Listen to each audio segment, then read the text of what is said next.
A paz do Senhor, meus irmãos.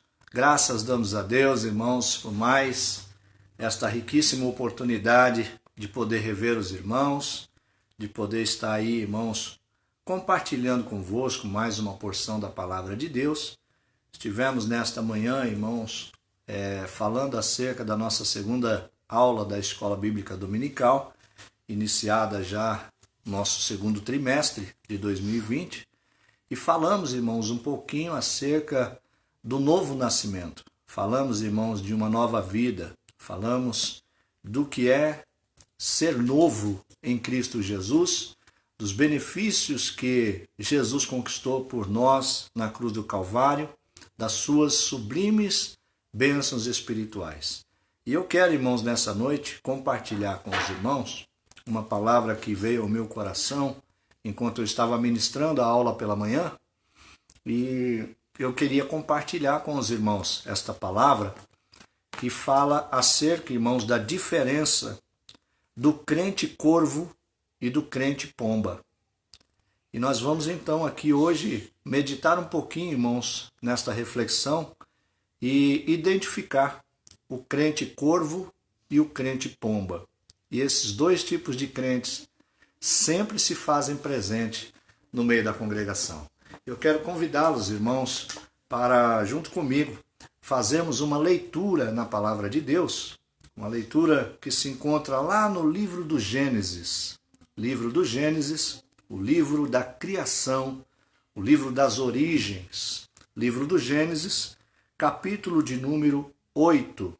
Capítulo de número 8 do livro de Gênesis. É o primeiro livro da sua Bíblia. Você que não tem familiaridade ainda com a Bíblia, você abre lá no primeiro livro da sua Bíblia, no capítulo de número 8, o versículo de número 6 ao versículo de número 14, diz assim a palavra do Senhor. Ao cabo de 40 dias, Noé abriu a janela que havia feito na arca e soltou um corvo que, saindo, ia e voltava até as águas se secarem por sobre a terra. Depois soltou uma pomba, para ver se as águas tinham minguado e sobre a face da terra. Mas a pomba, não achando onde pousar a planta do seu pé, voltou a ele para a arca, porque as águas estavam sobre a face de toda a terra. Noé, estendendo a mão, tomou-a e recolheu-a consigo na arca. Esperou ainda outros 7 dias e tornou a enviar a pomba fora da arca. Quando a pomba voltou a ele, à tarde, no bico havia uma folha verde de oliveira. Assim soube Noé que as águas tinham minguado de sobre a terra. E então esperou ainda outros 7 dias e enviou fora a pomba, mas esta já não tornou mais a ele. E no ano 601, no primeiro mês do primeiro dia do mês, as águas secaram de sobre a terra, e então Noé tirou a cobertura da arca e olhou, e a face da terra estava enxuta. Louvado seja o nome santo de Jesus Cristo. Meus irmãos, é muito curioso o texto que nós acabamos de ler, e ele tem algumas aplicações que poderiam ser aqui inúmeras, mas eu quero, irmãos, compartilhar convosco pelo menos 2 reflexões dentro desse texto. A primeira, irmãos, é que quando nós olhamos para tudo o que Deus fez, aqui se revela parte do plano redentor de Cristo Jesus. Plano de Deus para a salvação da humanidade. No Antigo Testamento, o plano de Deus está aqui tipificado na arca que Noé constrói para a salvação da sua família e dos animais que ali entraram. Mas a arca, em primeira instância, fora criada por Deus para que a humanidade pudesse ter a oportunidade de ser salva. É interessante que Noé passa cerca de 120 anos construindo esta arca. A arca, irmãos, era um grande barco de dimensões grandiosas, aonde dentro desta arca haviam diversos compartimentos divididos em 3 andares. Na arca, irmãos, só havia uma porta de entrada e a mesma porta era de saída. Só uma porta na lateral da arca. Janelas da arca não tinham, só existia uma janela no teto da arca, no 3º pavimento. O que mostra para nós, irmãos, que a porta da arca representa Cristo Jesus. A janela, irmãos, que existia na arca é a única saída que o homem encontra para manter os seus dias avivados na presença de Deus, que é olhar para cima, é que estar com os olhos fitados no céu. Todo o tempo, nós que vivemos dentro da arca chamada Igreja de Cristo, nós precisamos estar com os olhos fitos no céu, porque é de lá, irmãos, que nos vem o socorro. A porta da salvação foi aberta para a nossa vida por nosso Deus, e através de Cristo Jesus, a porta da graça se mantém aberta até o presente momento. É interessante nós pensarmos, irmãos, que esta arca, como plano de Deus para a salvação da humanidade, ela naquele tempo, Noé, enquanto construía a arca junto com os seus filhos, ele, cada batida de martelo que dava naqueles pregos da arca, era uma mensagem que estava sendo enviada ao povo.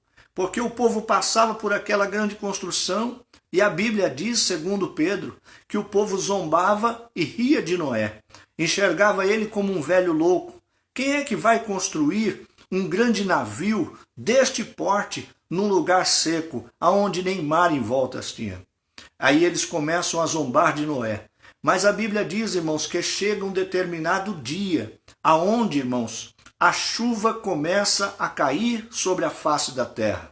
Noé já está com os animais alojados nos seus devidos lugares dentro da arca, e a Bíblia diz então que a porta da arca se fecha, e Deus vem e sela esta porta por fora, o que nos faz entender, irmãos, que a porta da salvação um dia vai fechar, e sem aviso isso acontecerá. A chave que fecha e abre a porta da salvação está nas mãos de Deus. Aqueles que dão ouvidos à palavra de Deus correm para a arca, e ao passarem pela porta estarão seguros, isto é, serão salvos, estarão salvos de todo o mal que vai se abater por sobre a face da terra. A Bíblia diz que a chuva começa a cair, e o povo desesperado, vendo a água subir, correram em direção à arca, pois a Bíblia diz, irmãos, que as comportas do céu se abriram e as fontes dos abismos da terra começaram a jorrar as suas águas. A água começou a subir rapidamente, e o povo então corre em torno da arca e gritam lá de fora: Noé, abre-nos a porta. E a resposta que vem de dentro é: não posso abrir a porta, pois ela foi selada pelo lado de fora, e quem a fechou foi o próprio Deus que abriu. Louvado seja o nome santo do Senhor. Nós sabemos, irmãos, que a porta da salvação foi aberta por Deus. Cristo Jesus, quando abriu os braços na cruz do Calvário, ele estava abrindo uma porta de salvação para toda a humanidade. Porém, irmãos, a humanidade deixou, irmãos, e está deixando esta oportunidade riquíssima passar. Há alguém, como naquele tempo, que quando nós pregamos uma palavra como essa, está zombando, está rindo, está dando com os ombros, maneando a cabeça, dizendo: eu não tenho nada com isso, este povo é maluco. Irmãos, é melhor, irmãos, sermos taxados de loucos, mas temos a segurança do nome escrito no livro da vida, e no dia em que a porta se fechar, nós entrarmos, irmãos, às mansões celestiais, do que ficarmos, irmãos, numa vida de incerteza, e lá no final, como a Bíblia diz que será num abrir e fechar de olhos, Cristo voltará a buscar a sua igreja, e aqueles que ficarem, irmãos, ficarão em tristeza, em choro, em prantos, em ranger de dentes, e triste será o fim, pois o fim destas pessoas será ser lançado no lago de fogo e enxofre, criado para o diabo e seus anjos. O lago de fogo e enxofre não foi criado para os homens, foi criado para o diabo e seus anjos, Porém, irmãos, todo aquele que não der ouvido à palavra de Deus e não passar pela porta da salvação chamada Cristo Jesus, serão lançados nesse lago de fogo e enxofre. E a Bíblia diz que ali o seu bicho não morre e o fogo não se apaga de eternidade a eternidade. É para todo sempre. Condição triste, irmãos. Condição que faz o coração do homem temer. Pois, irmãos, eu vou dizer uma coisa aos irmãos. Em toda a Bíblia e o próprio Senhor Jesus Cristo falou muito mais vezes acerca do inferno do que acerca do céu. Por que será isso? Porque o inferno é uma realidade e é uma dura realidade. E quando nós falamos de inferno, irmãos, o cuidado que Deus tem em despertar os apóstolos e Ele mesmo falar acerca do inferno por muitas vezes é para que alerte o nosso coração do perigo iminente que está, irmãos, cercando a nossa vida. Mas eu quero mais uma vez refletir a palavra de Deus acerca da arca com você.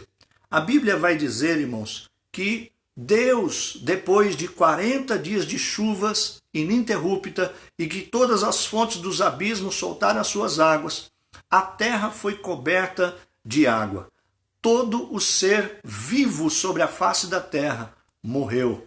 É interessante, irmãos, nós pensarmos que depois de 40 dias de chuva, a arca, irmãos, ficou à deriva. Era Deus quem conduzia a arca. Não existia timão, não existia, irmãos, o leme, não existia remos. A arca estava, irmãos, sendo conduzida pela própria mão de Deus. Aqueles que aceitam o desafio de entrarem à arca de Deus precisam crer que o Deus que te convidou para passar pela porta vai conduzir a sua vida e vai te levar a um lugar seguro. Bendito seja o nome santo do Senhor. Nós olhamos então para a palavra de Deus, aqui no mesmo capítulo 8, onde fizemos a leitura, versículo de número 1 ao 5, vai dizer o seguinte: Então, passado 150 dias, depois da grande chuva de 40 dias, a arca está, irmãos, à deriva, está sobre a face das águas. Então Deus se lembra de Noé, da sua família e dos animais que com ele estavam dentro da arca. Eu acho lindo o cuidado de Deus, irmãos. Deus se preocupou não só com Noé e sua família, mas também com os animaizinhos que ele havia trazido para dentro da arca. Que coisa gloriosa, irmãos, o cuidado de Deus para com a nossa vida. A Bíblia vai dizer então que Deus, se lembrando de Noé e dos animais que com ele estavam na arca, o Senhor fecha as janelas dos céus e a chuva cessa. E de repente Deus sopra um vento por toda a face da terra. Lembra do vento que abriu o Mar Vermelho, das narinas de Deus? Eu acredito que mais ou menos Deus soprou, irmãos, o fôlego dele por sobre toda a terra e a água começou a baixar. A Bíblia diz que as fontes dos abismos se abriram agora não para jorrar a água, mas para receber a água que estava sendo trazida de volta aos abismos. A terra então começa a secar, mas lentamente. A Bíblia diz que chega a um ponto aonde a arca vai dar em cima do topo de uma montanha. A montanha é Ararat. Ararat, irmãos, fica na divisa do Irã com a Turquia. Este monte Ararat existe até o dia de hoje. E é interessante, irmãos, nós pensarmos nisso, porque em 2010, alguns historiadores e cientistas, pesquisando acerca da palavra de Deus, foram investigar os fatos que a Bíblia narra. E é interessante, irmãos, que um dos cientistas, eu até peguei o nome dele aqui, eu quero compartilhar com os irmãos, um dos cientistas, um cientista chinês chamado Yang Ving Sing, ele achou aquilo que seria a arca de Noé. Ele começa a datar as madeiras daquele grande barco que está depositado lá em cima do Monte Ararat, a 4.000 metros de altura. Tem um navio de madeira colocado, depositado em cima do Monte Ararat. Em 2010, este grupo de cientistas liderado por este Singh, eles acham esta composição, esta nau de grande porte, com diversos compartimentos e foram datar as madeiras utilizadas ali, e a datação de carbono deu mais de 4.800 anos. Isto é, irmãos, compatível com a descrição da palavra de Deus aqui em Gênesis. Eu acho muito interessante que quanto mais os cientistas se esforçam para desmentir ou desvendar alguma coisa da palavra de Deus, mais eles asseveram que a palavra de Deus é verdadeira e eficaz. Louvado seja o nome santo do Senhor. Então, olhando para esta palavra, nós entendemos que a arca ela para no Monte Ararat.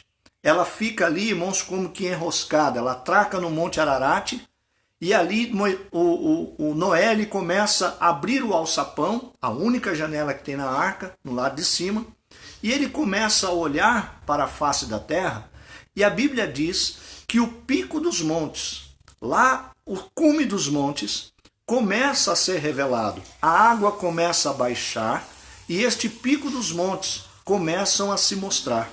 Então ele tem uma ideia. Ele pega um corvo e este corvo ele lança para fora da janela da arca. A Bíblia diz que o corvo vai embora. E quando o corvo vai embora, ele fica por ali, voando por cima, irmãos, de toda a carniça, de toda a carne de defuntos, os mortos em putrefação. O corvo vai e acha, irmãos, um lugar onde ele possa pousar. Ele pousa sobre os cadáveres, ele se alimenta de toda aquela sujeira que está sobre as águas, mas quando vai anoitecendo, ele voa de volta para a arca.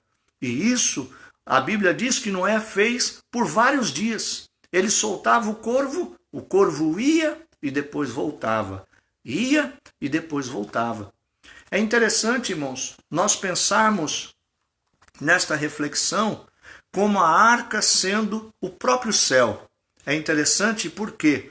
Porque a Bíblia diz que nós temos 3 céus. A arca, irmãos, tinha 3 compartimentos, 3 andares dentro da arca, com vários compartimentos. Nós estamos falando, irmãos, de um Deus que está acima no 3º céu. É interessante dizer, irmãos, que quando Deus criou o universo, o diabo, outrora Lúcifer, um anjo de luz, ele tinha acesso à terra e o céu. Aqui na terra, ele louvava a Deus. E depois ele se apresentava a Deus no céu. E quando ele trama um plano de roubar o trono de Deus, e ele pega a 1/3 parte do céu e convence-os de tomar o trono de Deus, ao chegar lá em cima no céu, ele tem uma surpresa, porque ele havia se esquecido que o nosso Deus é onisciente. E quando ele chega, Deus já sabe qual é o seu plano. A Bíblia diz então que Deus o lança para baixo e como um raio ele cai sobre esta terra. É interessante dizer, irmãos, que a semelhança do corvo é o diabo, que muitas vezes vai e vem por sobre a face da terra. A Bíblia diz no livro de Jó que ele tinha o hábito, irmãos, de se apresentar junto dos filhos de Deus, na presença de Deus lá no céu. Ele entrava aos céus e lá ele ia acusar os santos. Há um relato bíblico no livro de Jó, que lá no capítulo 1, ele se apresenta entre os filhos de Deus e Deus o reconhece e diz assim: de onde vem Satanás? E ele diz: venho de rodear a terra e de andar por ela. E então Jesus faz a pergunta: tens visto o meu servo Jó, homem temente, fiel, que se desvia do mal? Lembra disso? A semelhança deste corvo é o próprio adversário, que ele ia e vinha, não tinha parada. Ele ia no mundo, planejava as suas sujeiras, compartilhava das suas imundícies e depois queria chegar à presença de Deus para acusar os irmãos. Assim é o corvo. O corvo, chamado adversário, ele anda, irmãos, indo e vindo, e fica em derredor, buscando a quem possa tragar.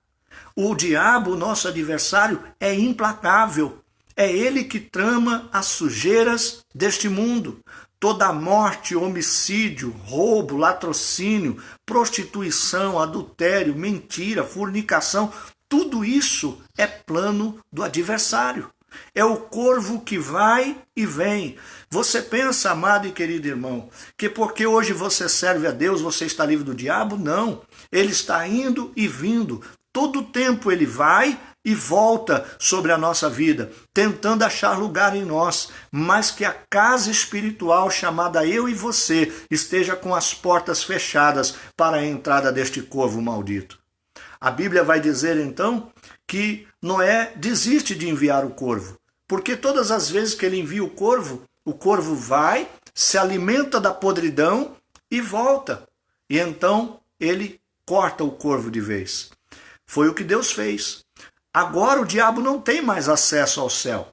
Agora o diabo não tem mais entrada na presença de Deus, porque Deus fez novos céus para receber os santos que hão de chegar lá. Eu e você, como Igreja de Cristo, temos um novo céu preparado pelo nosso Senhor e Salvador, Jesus Cristo. Louvado seja o nome santo do Senhor. Então o corvo saiu de cena. O corvo está aí pelo mundo, tentando, irmãos, armar um esquema para destruir, roubar e matar. Esta é a atividade do corvo chamado Satanás. Ele não vem senão para matar, roubar e destruir. Ele quer roubar a nossa alegria, ele quer destruir a nossa fé e ele quer matar a nossa vida. Mas estamos seguros na arca da salvação, chamada Cristo Jesus, que morreu por nós na cruz do Calvário. Ele é a nossa Páscoa, nos deu passagem, irmãos, da morte para a vida, do pecado para a salvação. Somos santificados em Cristo Jesus. Louvado seja o nome santo do Senhor. E a Bíblia vai dizer então que Noé deixa o corvo de lado. Deus, irmãos, cortou qualquer relação com o diabo. Por isso ele tem tanto ódio da nossa vida. Aí a Bíblia diz então que Noé, vendo que a água estava baixando, que o cume dos montes já estavam se mostrando, ele pega uma pomba. A pomba, irmãos, é símbolo de pureza, é símbolo de simplicidade, de ingenuidade, de bondade. É um animalzinho dócil, irmãos, que não tem e não oferece perigo a ninguém.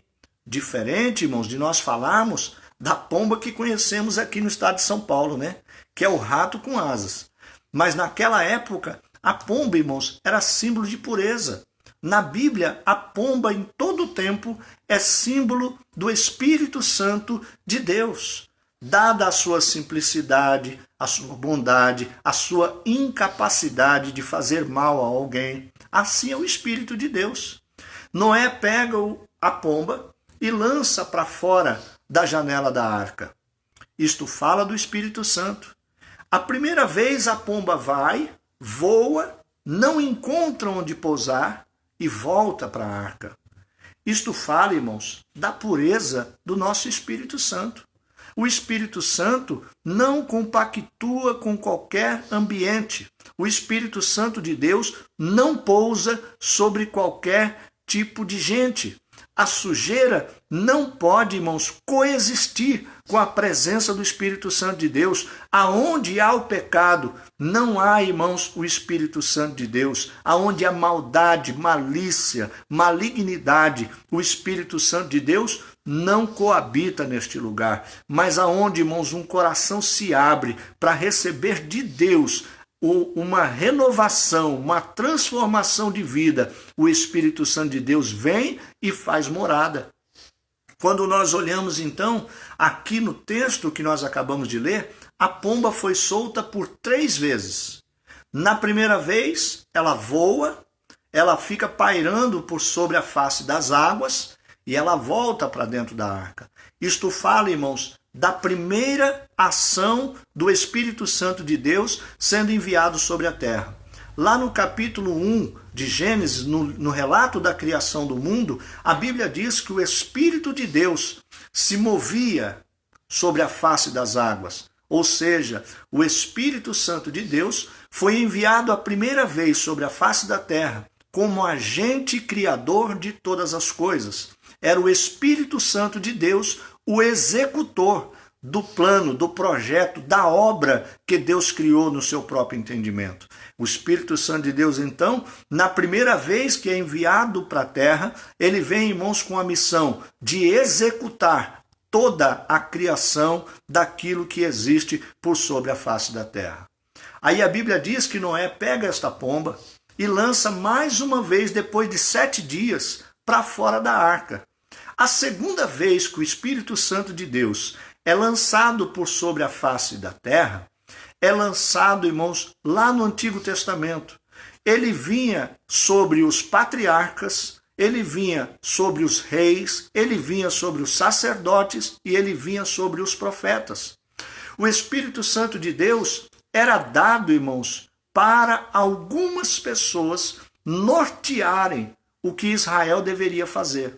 E este Espírito, irmãos, sob medida, ele era derramado na vida de cada um daqueles que Deus escolhia para uma determinada obra. Os irmãos se lembram da vida de Sansão? Quantas vezes Sansão se via em perigo e ele clamava a Deus, o Espírito de Deus tomava a sua vida e quando possuía a vida de Sansão, ele fazia grandes obras e efetuava grandes livramentos. Isto é, o Espírito descia, fazia morada e depois se retirava. Era como no tabernáculo. A presença de Deus vinha num determinado momento, mas depois se retirava. Todo o Antigo Testamento é a segunda vinda do Espírito Santo de Deus. Ele vinha somente sobre a vida de algumas pessoas, era um privilégio de reis, profetas, sacerdotes e patriarcas. Porém, irmãos, a Bíblia vai dizer que quando esta pomba sai pela segunda vez, ela traz de lá um ramo de oliveira. Este ramo de oliveira, irmãos, aponta para 3 coisas importantes. Primeiro, aponta para sinal de vida na terra. Os sinais que seguiriam os que crescem. Lá em Marcos, no capítulo 16, versículo 17, diz que os sinais que Cristo fazia se seguiriam a todos quantos crescem. Se você crê na palavra de Deus, os sinais que são gerados pelo Espírito Santo de Deus precisam e serão derramados sobre a sua vida. Segundo ponto é que este ramo de oliveira aponta, irmãos, para um pé de azeitonas. Aponta, irmãos, para aquilo que é feito o azeite. O azeite fala da unção.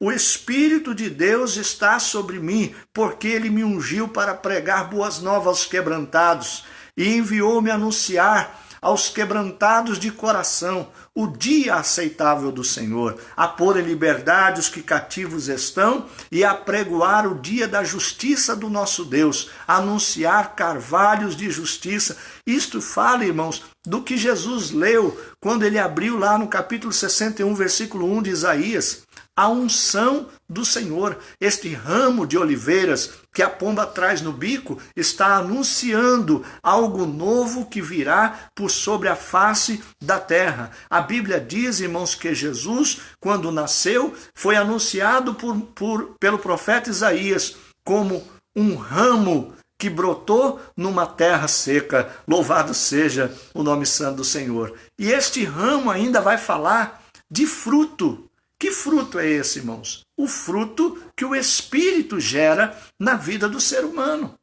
E então ele recolhe a pomba trazendo este ramo de oliveira no bico.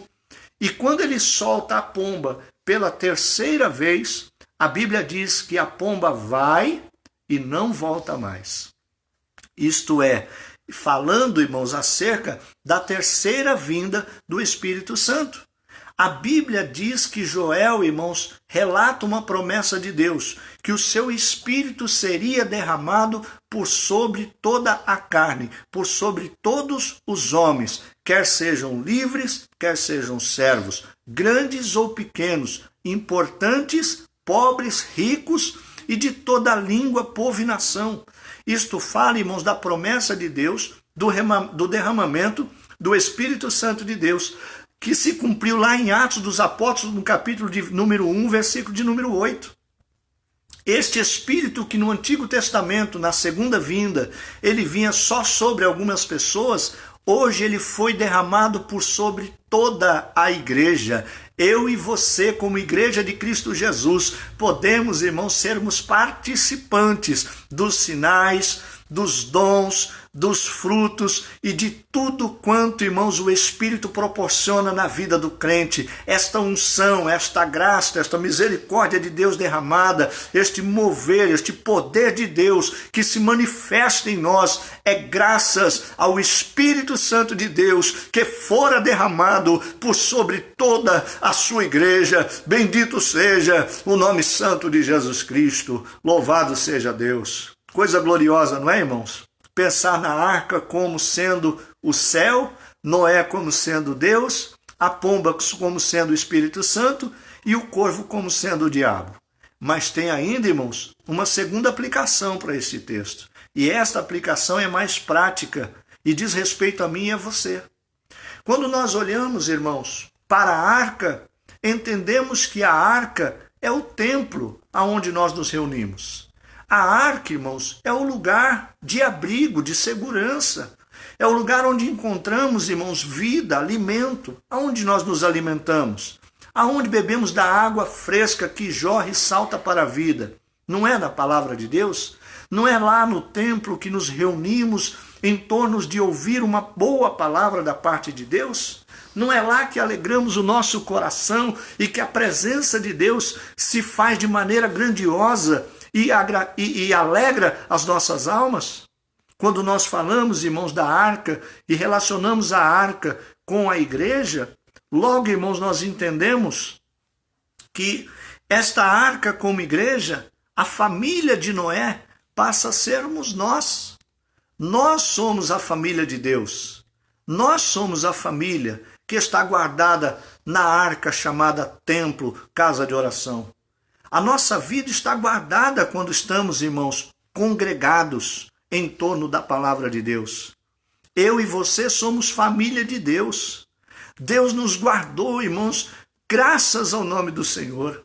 Quando nós olhamos então para esta palavra, nós vamos identificar aqui dois tipos de crente. Qual é o primeiro tipo de crente? O corvo. A Bíblia diz que Noé envia o corvo vai e volta. Ele ia e voltava. E quantos crentes, irmãos, não são da mesma maneira? Crentes que estão congregando, mas ele dá uma volta pelo mundo. Ele desaparece, vez por outra, ele volta. Ele consegue estar vivendo nos dois ambientes. Ele pisa na podridão do mundo, mas ele quer também receber as bênçãos de Deus. Ele se diverte com toda a carniça que existe, irmãos, neste mundo lá fora, nesta podridão que o mundo está, em tudo que o mundo oferece. Por que não dizer, irmãos, nos bailes funks da vida, nas baladas, nos bares noturnos, na bebedeira, nas drogas, na prostituição, no adultério, na mentira, na perseguição, em todas estas coisas ligadas à oferta mundana, tem crente que consegue viver e conviver muito bem com isso. Ele consegue viver o que o mundo está ofertando, mas quando a situação aperta, sabe para onde é que ele corre? Para dentro da arca. É crente que consegue, irmãos, desfrutar dos dois lados. É o crente corvo. É o crente que tem o espírito do diabo. Me perdoe usar essa expressão, irmãos, mas o próprio Senhor Jesus Cristo, uma certa vez, em meio à última ceia que ele estava celebrando, ele diz assim: não escolhi eu a vós 12? Todos vós não fostes escolhidos por mim? Porém eu vos digo que entre vós há um diabo, e ele está sentado entre nós. E aí começaram a dizer, mas será que sou eu? Será que é ele? Será quem é?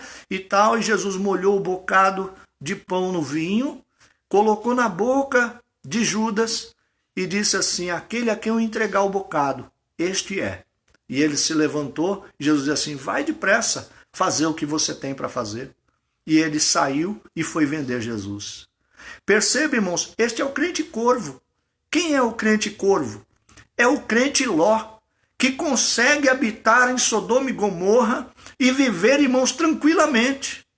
O mundo está, irmãos, debaixo de prostituição e o crente consegue viver com isso e conviver muito bem com isso. Se assenta na roda dos escarnecedores, participa, irmãos, de conversas fúteis, até por que não dizer, ele é parte das brincadeiras que são feitas. É o crente Ló. Perceba, irmãos, que quando os anjos chegam na casa de Ló para retirá-lo dali e levá-lo para a segurança, eles se demoram. Por quê? Porque a mulher e as filhas estão com os olhos voltados para Sodoma e Gomorra. O coração já está preso naquele lugar, ao ponto daqueles homens da cidade baterem na porta e disserem lá de fora, olha, nos entrega esses homens que chegaram na sua casa, porque queremos deitar com eles. E então Ló diz assim, não, pega as minhas filhas que são virgens, mas não toquem nos meus convidados. Percebe, irmãos, que mundo tenebroso que eles viviam, mas estavam lá dentro. Assim é o crente corvo. Ele vai e ele volta. Ele experimenta lá fora e quando ele vê que deu errado e quebra a cara, não tem lugar para se abrigar, não encontra segurança, ele corre de volta para a igreja. E sabe o que é? Não sei se pior ou melhor. É que a gente aceita, a gente o recebe e tenta por todas as maneiras convencê-lo a ficar. Mas quando você menos espera, ele levanta voo de novo e vai pousar sobre a carne morta, vai pousar sobre todo o fedor, sobre a podridão deste mundo novamente. Isto fala, irmãos, lá de Gálatas, do capítulo 5, do versículo 1 ao 19. Quando ali vai falar, irmãos, da obra da carne. As obras da carne são prostituição, malícia, malignidade, mentira, falso testemunho. Todas as coisas semelhantes a esta estão relacionadas às obras da carne. Pessoas, irmãos, que vivem regidas pelo espírito do engano.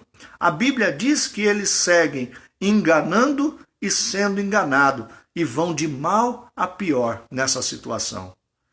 O crente corvo é assim, vai de mal a pior, enganando e sendo enganado. Por quê? Porque nesta vida que ele leva de servir a Deus e se utilizar das imundícies do mundo, ele nem recebe o benefício de Deus e nem goza de tudo aquilo que o mundo oferece. Ele está enganando a si mesmo, porque achando que está na igreja e vai ser salvo, ele não vai ser. Ele está se enganando. E estando no mundo, ele está enganado, porque o mundo é frustração e dor. Tudo que o mundo oferece não pode preencher o coração do ser humano. Então perceba, irmãos, que dentro da mesma arca, dentro da mesma igreja, existem corvos e existem pombas. Agora a pomba, meu irmão, o próprio Jesus, no Sermão do Monte, nos orienta a sermos simples como pombas. O que é o crente pomba? É aquele crente, irmãos, que olhando para ele, você consegue enxergar nele a humildade do seu coração, a simplicidade dos seus gestos, a singeleza das suas ações. A palavra dele é branda, o comportamento dele é ameno, ele tem temperança, ele sabe, irmãos, entrar e ele sabe sair. Quando ele retorna à sua presença, ele sempre traz no bico, ou seja, ele sempre tem, irmãos, um sinal de renovo com ele. Ele sempre tem uma palavra de ânimo. Ele sempre tem algo, irmãos, que alegra o coração. Sabe quem é o crente pomba? É aquele crente, irmãos, que você sente falta dele durante o dia. Você quer estar com ele, sabe por quê? Porque da boca dele só vem coisa boa. Ele sempre tem um ramo de oliveira no bico. Percebe, irmãos, qual é a diferença do crente corvo para o crente pomba? Amados, a pergunta que fica para o meu coração é se um crente corvo pode se tornar pomba. Porque aí fora tem um ditado que diz que pau que nasce torto nunca se endireita. Mas no reino de Deus, irmãos, as coisas não são assim. Eu acho interessante que em toda a Bíblia Sagrada nós vamos encontrar uma gama de exemplos de condição espiritual do homem, representada por animais. Por exemplo, se eu falo de cavalo, eu estou falando de força e velocidade. Se eu falo de leão, eu estou falando de poder e de destruição. Se eu falar, irmãos, da galinha, eu falo de proteção. Eu falo de cuidado. Se eu falar, irmãos, do porco, eu estou falando de alguém que vive na sujeira e só se importa com o seu próprio ventre, é um glutão. Se eu falar do cachorro, eu falo de alguém que goza dos benefícios da palavra, mas que, dado momento, se volta para o próprio vômito, ou seja, deixa as boas práticas para voltar às práticas que tinha antes. Quando Jesus falou de Herodes e chamou ele de raposa, Jesus mostrou a condição espiritual daquele homem dizendo assim: você é uma raposa, Herodes. E pode ficar tranquilo que eu prego hoje, vou curar amanhã e no terceiro dia só que eu vou morrer lá em Jerusalém.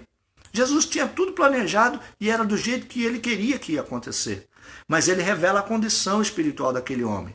Ele é um enganador. Ele é alguém que é astuto, faz as coisas e depois pula fora. Quando nós falamos, irmãos, de animais na Bíblia, nós estamos muitas vezes representando a condição espiritual de alguém. O bode, ele se mistura às ovelhas, mas é diferente. Ele tem chifre, ele dá cabeçadas, ele come de tudo quanto é porcaria.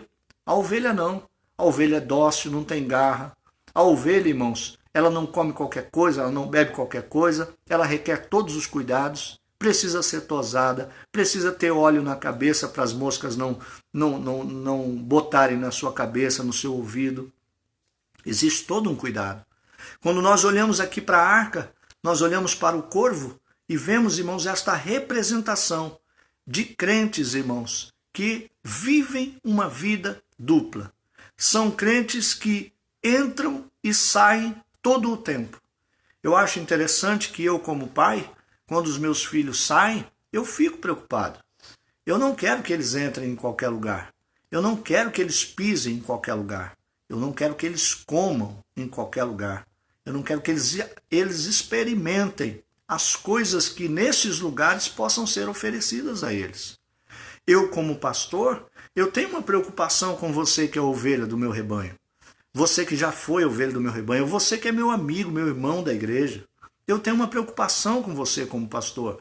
Eu não quero que você saia por aí comendo em qualquer pasto, comendo qualquer coisa que lhe deem. Eu não quero que você seja servido de algo que possa ser estragado, que possa lhe trazer contaminação. Sabe por quê? Porque você não é corvo. Você não é alguém adaptável. Você não é alguém que come do que dão. Você não é alguém que vive em meio à sujeira. Não.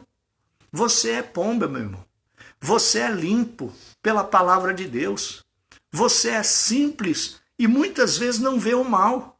Tem gente, irmãos, na igreja que é tão simples que às vezes você está avisando ele do mal que está vindo por aí e ele não se dá por avisado e paga a pena. Não porque ele é mau, não porque ele foi desobediente, mas porque ele foi tão simples que assim ele sofreu com aquele mal que veio sobre ele. Você é pomba, meu irmão. Eu não quero que você coma qualquer coisa. Eu não quero que você voe sobre qualquer lugar, não. Não é para você ficar pousando aqui e ali, não, meu irmão. Você tem uma arca, um lugar seguro, e na hora certa, onde você obter a maturidade espiritual necessária, você vai sair por esta porta e você vai encontrar pastagem. Você vai ir e vai voltar, mas não como corvo, que pisa e anda por qualquer lugar, porque você vai aprender aonde você pode pousar. E todas as vezes que você voltar, você não vai voltar com o mau cheiro da carniça deste mundo, mas você vai voltar com ramos de oliveiras no bico. Você vai voltar com uma nova palavra. Você vai voltar com o cântico da vitória. Você vai voltar com uma nova esperança. E todas as vezes que você ir, você voltará de maneira diferente, trazendo sinais prodígios e maravilhas, cumprindo assim a vontade de Deus sobre a sua vida. Louvado seja o nome santo de Jesus Cristo. Meu amado, meu querido irmão, eu quero aqui concluir esta palavra dizendo que as águas baixaram, a arca se abriu, aqueles que estavam dentro da arca puderam sair em liberdade. Irmãos, nós estamos sim confinados, nós estamos sim ainda presos neste corpo que é corruptível, que é, irmãos, suscetível a tudo o que não presta. Há fraquezas em mim, irmãos, e não são poucas. Há desejos em mim que eu luto, irmãos, para mortificar. Isto é, irmãos, estar preso na arca do meu corpo. Mas um dia, irmãos, a Bíblia diz que aquilo que é corruptível se tornará incorruptível. E aquilo, irmãos, que é perecível vai ser eterno. Isto fala, irmãos, da redenção de Cristo Jesus. Aquela porta da arca, quando se abriu, foi como que o povo sendo redimido, trazido de volta à esperança, à vida. E eles começaram, irmãos, a povoar toda a face da terra. Hoje nós estamos vivendo aqui, irmãos, nestas condições. Mas haverá um tempo em que a igreja será arrebatada. E assim como ele é, como Cristo é, nós também seremos. Novo corpo, novo ser, tudo transformado para a honra e para a glória do nome santo do nosso Senhor e Salvador Jesus Cristo. Que o Senhor possa continuar a falar, irmãos, no seu coração, a continuar a falar com você. E a pergunta que eu fiz, será que poderia um corvo se tornar pomba? O inverso também é verdadeiro. Será que uma pomba pode se tornar corvo? Amados, eu quero vos dizer, pelo poder da palavra do nosso Senhor e Salvador Jesus Cristo, quando o Espírito Santo de Deus acha morada na vida do homem, da mulher, do jovem, da criança, do adolescente, ele começa a transformar esta vida. Este corvo aqui na Bíblia representado, onde nós acabamos de falar, este corvo era eu. Eu é quem voava por sobre as coisas que não prestavam. Era eu que estava metido lá no pagode. Era eu que estava metido, irmãos, nas casas de show. Era eu que estava metido com coisas que não são compatíveis nem para nós falarmos aqui aos irmãos. Era eu que vivia bicando e experimentando o que o mundo oferecia. Era eu que estava me contaminando com toda sorte de males que o mundo produz. Como muitos jovens, homens e mulheres estão perdidos lá fora hoje. Estão, irmãos, no mundo das drogas, no vício das bebidas, afundados no tabagismo, na prostituição, na criminalidade. São corvos. Mas quando o Espírito Santo de Deus vem fazer morada no nosso coração, o corvo vai se transformando em pomba. Só o Espírito de Deus, que criou todas as coisas, tem o poder de transformar a pomba, o corvo numa pomba. Perceba, meu irmão, que se você é um crente que está vivendo em duplicidade de vida, uma hora está na igreja, uma hora está no mundo, uma hora corre para o estádio, uma hora corre para dentro da igreja, meu irmão, você não está sabendo o que você quer. Deixa o Espírito Santo de Deus conduzir a nau. A arca não tinha leme, a arca não tinha timão. A arca era conduzida por Deus e no momento certo ela atracou no lugar seguro. Que a minha vida e a sua vida seja dirigida única e exclusivamente pela presença do Espírito Santo de Deus.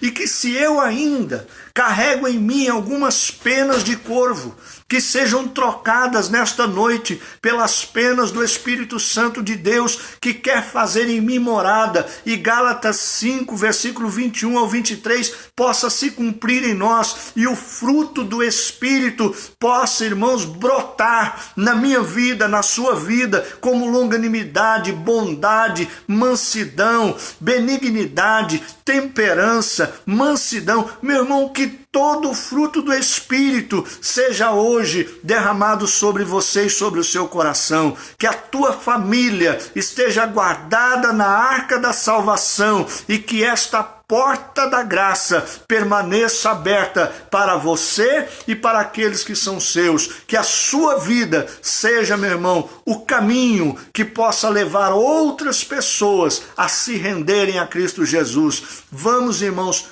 pregar esta palavra para que corvos sejam transformados em pombas e que jamais aconteça de nenhuma pomba se transformar em um corvo, porque o apóstolo Judas era uma pomba. O nome Judas significa louvor a Deus, mas no momento, irmãos, em que se esperava que se louvasse a Deus, ele tornou o nome dele maldição. Quantos pais você vê hoje chamar o filho de Judas? Quantos Judas você vê registrado nos cartórios hoje? Sabe por quê? Porque ele tornou este nome sinônimo de difamação, sinônimo de enganação. Ele se tornou o verdadeiro diabo, isto é, enganador de si mesmo e dos outros. Por isso, meu amado e querido irmão, permaneça com esta palavra no teu coração, que o Senhor possa te dar uma noite abençoada. Sinta-se abraçado pelo seu pastor, pela minha família, que o Senhor possa continuar falando ao teu coração, te dando uma noite de paz e uma semana de bênçãos aí pela frente. Deus abençoe você poderosamente e o nome do Senhor seja glorificado na sua vida. Meu irmão, deixa eu falar aqui um recado aos irmãos aqui de Parque Paulistano. Meus amados queridos irmãos, a Michele, o Edson, o Manuel e o Danilo, os nossos irmãos ali, a Carla, a Késia e todos os irmãos que têm alguma responsabilidade com o departamento de jovens e adolescentes, procure entrar no grupo, procure ter informações de cada um deles. Nós não temos visto eles participando da live, nós não temos visto ele ouvindo esta palavra. Isto preocupa o nosso coração. As irmãs aqui que sempre participam, a Selma, a Célia, as outras irmãs, procure, irmãos, entrar lá no grupo das senhoras. Vejam o que aquelas senhoras precisam. Fale conosco, mande mensagem. Escreva aí, a gente vai levar alguma coisa, providenciar uma cesta, visitá-los. A gente precisa socorrer esses irmãos e não deixar, irmãos, com que esses irmãos se dispersem. Outros sim, meus irmãos, obreiros. Nós precisamos, eu vou criar aqui um grupo com alguns dos obreiros para que a gente possa crises a partir desta semana, no que diz respeito a assuntos concernentes à obra de Deus. Nós precisamos, irmãos, tomar algumas decisões juntos. Então eu vou convocá-los, irmãos, e vou mandar pelo grupo isso daí. Mas que Deus abençoe a vida de vocês, que o Senhor possa, irmãos, nessa noite estar abençoando a cada um dos irmãos. Vamos orar, irmãos. Senhor nosso Deus e nosso Pai, Deus amado e santo, eu te louvo e te engrandeço, Senhor, na certeza, na convicção de que nós somos do Senhor e a Ti nós pertencemos, que a nossa vida, Senhor, está nas Tuas mãos e o Senhor, ó Deus amado, conduz a cada um de nós segundo a Tua vontade. Pai de amor e Deus santo, que nós possamos permanecer sempre, ó Pai, dentro desta arca e que a porta da graça e da salvação permaneça aberta sobre a nossa vida e sobre aqueles que são, ó Senhor, nossos. Pai amado e santo, abençoa a família do Senhor que está, ó Deus, participando da live neste momento. Toma-nos, ó Pai, em Tuas mãos, dá-nos uma noite de paz, que a nossa semana possa se iniciar debaixo das bênçãos do Senhor, guardados e protegidos nas Tuas mãos santas e poderosas. Se há, Senhor, entre nós corvos, ó Deus, te servindo, que eles possam ser sim transformados pela Tua palavra em pombas, ó Deus, pois assim, ó Deus, é o trabalho do Teu Espírito Santo, convencer o homem do pecado, da justiça e do juízo de Deus. Continue trabalhando em nós, nós assim te agradecemos e te louvamos em nome de Jesus. Amém, Senhor, e amém. Que o grande amor de Deus, que a graça e o poder do nosso Senhor e Salvador Jesus Cristo, as doces consolações e a comunhão do Espírito Santo de Deus esteja com cada um dos irmãos que quer a bênção, digo comigo, amém e amém. Que Deus em Cristo vos abençoe, beijão no coração dos irmãos, fiquem com Deus, até mais.